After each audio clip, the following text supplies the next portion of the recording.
Good evening. The body of the final workman to be recovered from the rubble of Didcot Power Station has been removed from the site. A guard of honour took place at first light this morning as family members and emergency workers paid their respects. The body, believed to be that of John Shaw from Rotherham, was found on Friday. A 16-year-old boy who was stabbed in a car park in Brighton has had emergency surgery in hospital. Police were called to the incident outside the Co-op store in Abinger Road in Port Slade yesterday afternoon. A 15-year-old boy and a 19-year-old man have been arrested. Officers are searching for other suspects. A family from Berkshire who donated their son's organs after he was killed in a car crash are backing a campaign to encourage more people to register. James Ballantyne's parents now know his organs went on to save the lives of 3 people. Kate Bunkle reports. When Catherine Hill and Warren Ballantyne realised their son wasn't going to survive, they approached medical staff to ask if his organs could be donated. He was taken to Southampton, and from the onset it was pretty clear that he wasn't going to make it. We knew that he was on the organ donor register. We talked about it often, and so it was an easy decision to make. 23-year-old James had suffered fatal injuries in a car crash close to his home in Hungerford. His parents felt organ donation was the only way for something positive to come out of his death.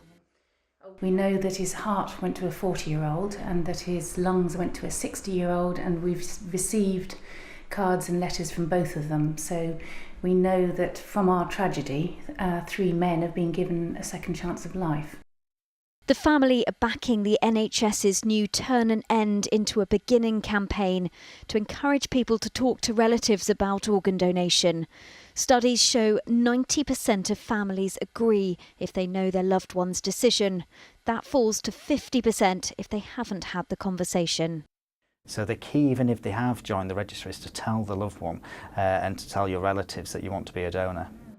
Catherine and Warren feel their son would be thrilled if he knew how many lives he'd saved just by making sure his parents knew his wishes. Kate Bunkle, ITV News, Hungerford. And the Ballantyne family have set up a memorial fund in James's honour. You can find more details on our website. A heavily pregnant woman who was reported missing last month after failing to turn up for an appointment at hospital has been found. Dorset police say Katie Miles was discovered in Spain with her boyfriend and is now receiving medical attention in hospital. Now, you might not want to hear this, but Christmas is coming, and believe it or not, preparations for the festive season are already underway in Portsmouth. Hundreds of children have been taking part in auditions for a place in the annual Panto at the King's Theatre. Richard Jones reports.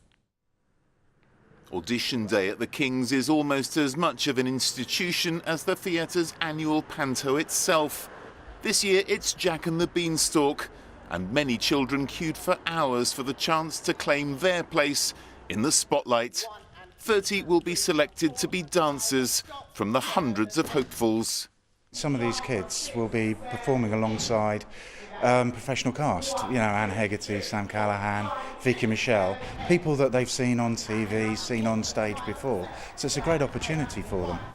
The King's is unusual in still having open auditions anyone can come to. Most theatres recruit straight from drama or dance schools. The man with the tough job of choosing is choreographer Ashley Johnson. I normally look for someone with great technique and someone who's got a smile and a bit of performance. I'm not really bothered in the audition if they go wrong.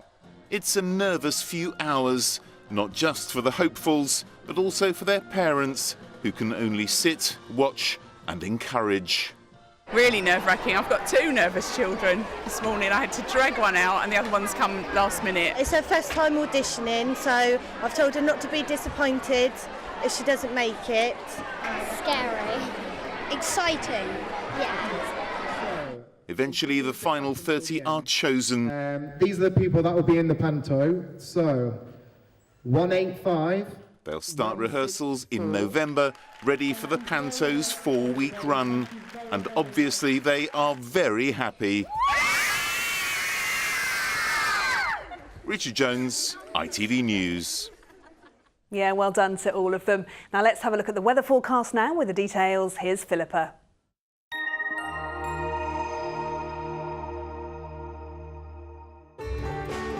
From puddles to paddling, driving through Europe. Eurotunnel the Shuttle sponsors ITV Meridian weather.